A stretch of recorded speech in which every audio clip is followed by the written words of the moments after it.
안녕하십니까, 박사입니다. 요즘에 중국 국가주석 시진핑이 실각했다, 연금됐다, 실종됐다는 등 별의별 소리를 떠드는 사람들이 많습니다.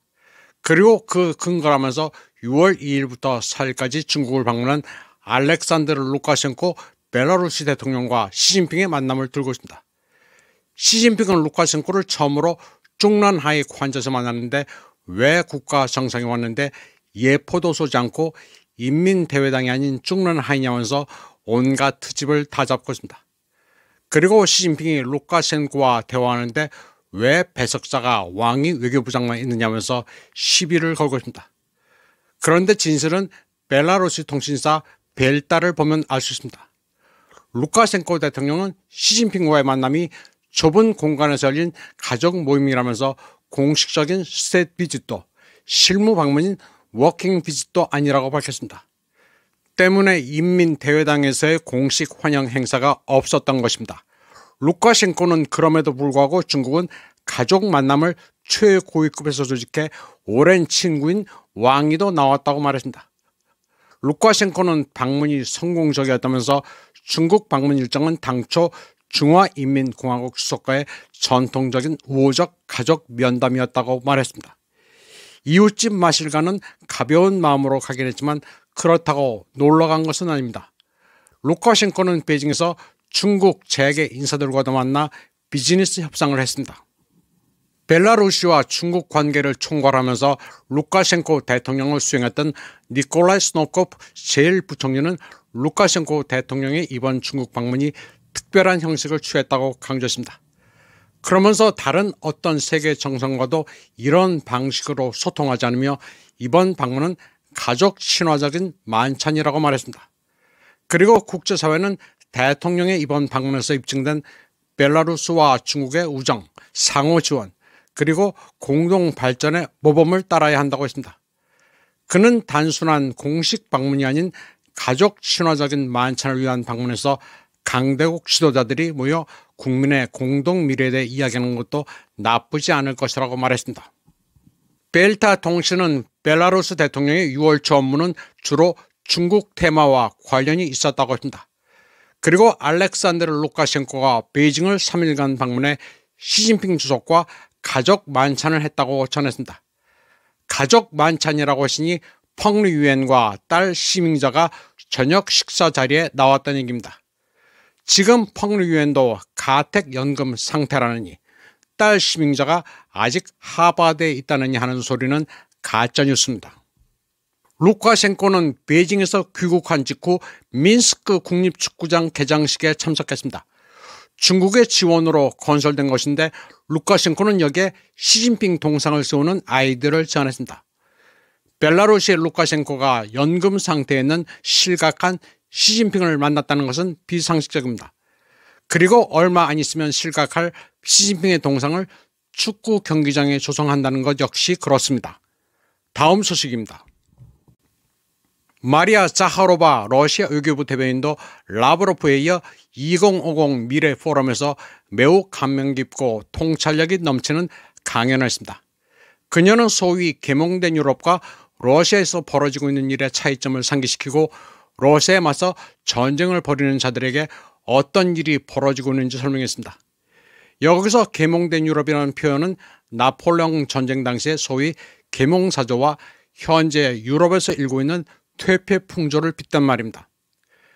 자하로바는 국제법 규범의 유린, 신자유주의의 마지막 찌꺼기, 즉 인간의 윤리, 심리, 양심을 파괴하려는 몸부림, 그리고 항상 부끄러웠던 모든 것을 되돌리려는 시도, 이러한 것들이 오늘날 서구 자유주의 모델의 사살의 길을 제시하는 등대라고 말했습니다. 자하로바는 역사 이야기로 연설을 시작했습니다. 2025 미래 포럼이 개최된 6월 9일은 역사적으로 중요한 날이라고 회상했습니다. 1815년 6월 9일은 유럽 지도를 새롭게 그린 나폴레옹 전쟁이 막을 내리는 날이라고 말했습니다. 나폴레옹 전쟁 이후 새로운 세계 질서를 만들기 위해 러시아, 영국, 오스트리아, 프로이센 등은 평화회의를 주재하고 다른 유럽 국가들의 대표들을 초대했습니다.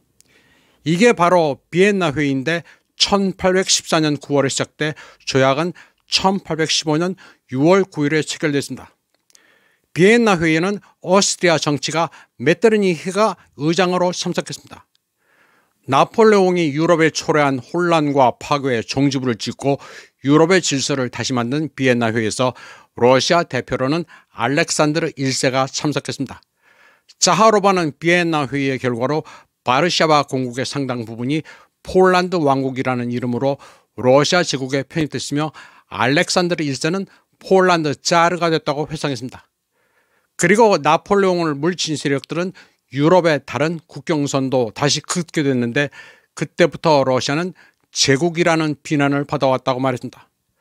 다시 말해 당시 유럽 강국들이 처리한 전후 처리 과정에서 폴란드가 자연스레 러시아에 편입된 것인데 서구는 러시아를 팽창주의 야심이 있는 것으로 비난해 왔다는 것입니다.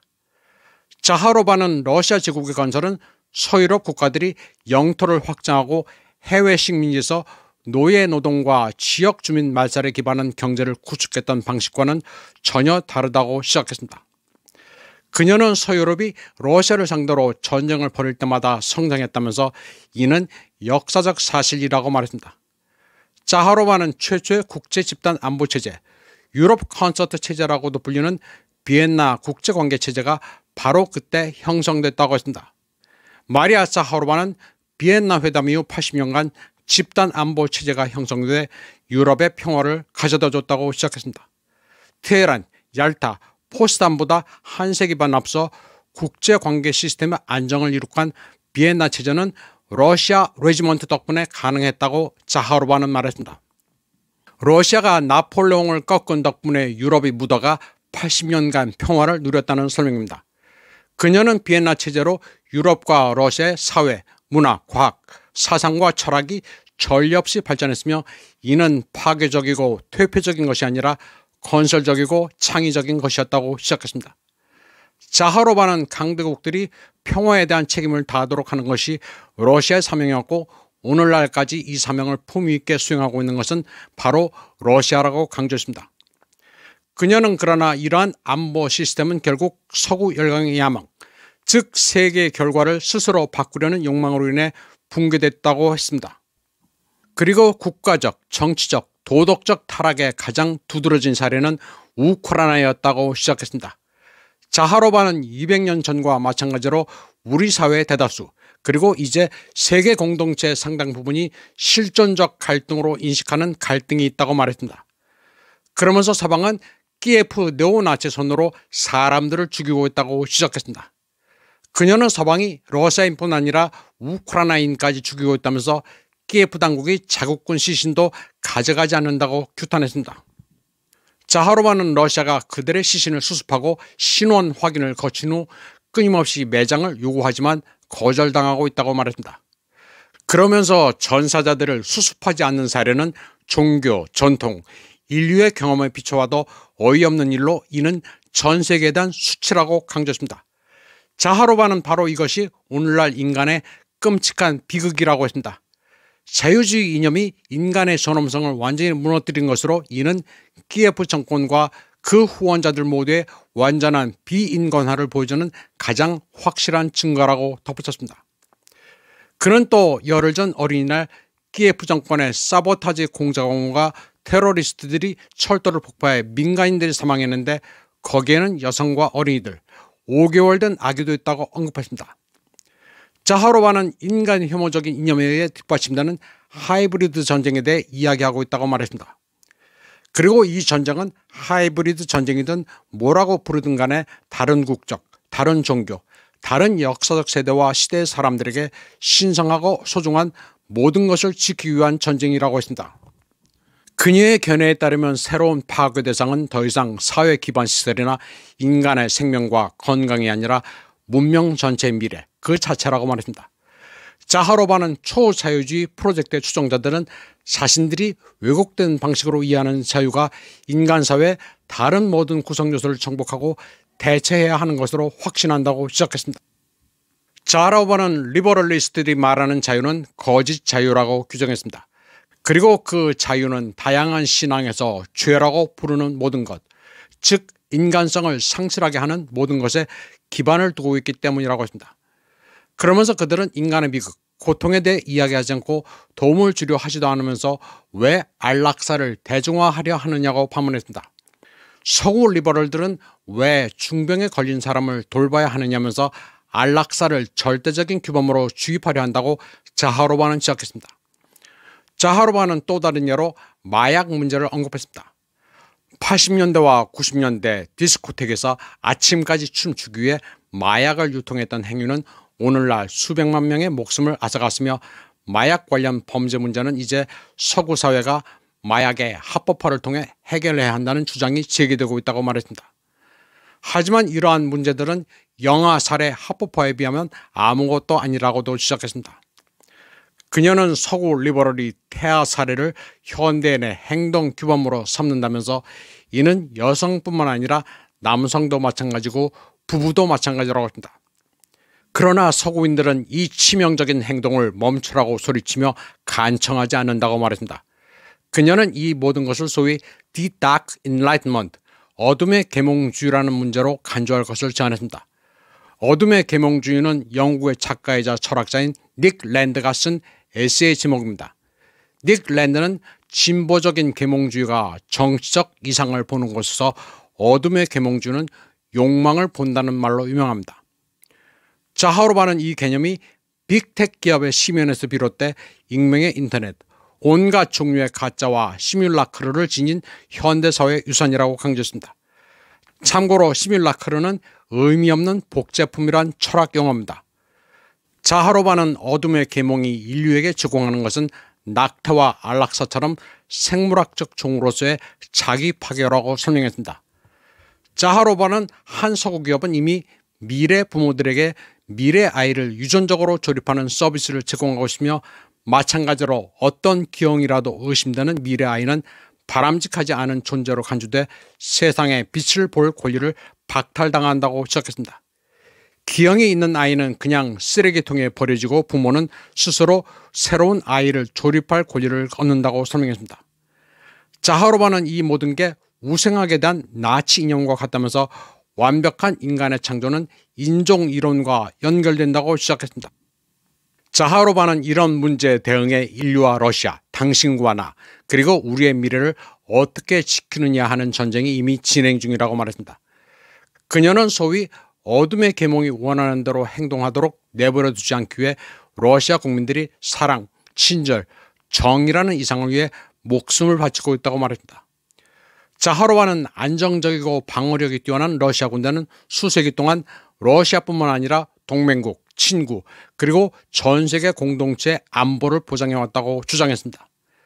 그녀는 1945년 이후 러시아가 승자의 힘을 투사한 것은 탁월하다는 칭호를 받기 위해, 그리고 우주의 중심이라는 칭호를 받기 위해서가 아니었다고 말했습니다.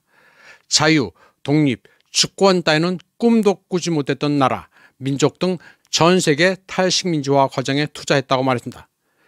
그리고 수십 년, 수세기 동안, 그리고 앞으로도 바라건대 족쇄라는 개념이 사라지고 박물관에서 보기 드문 존재로 남기를 희망한다고 했습니다.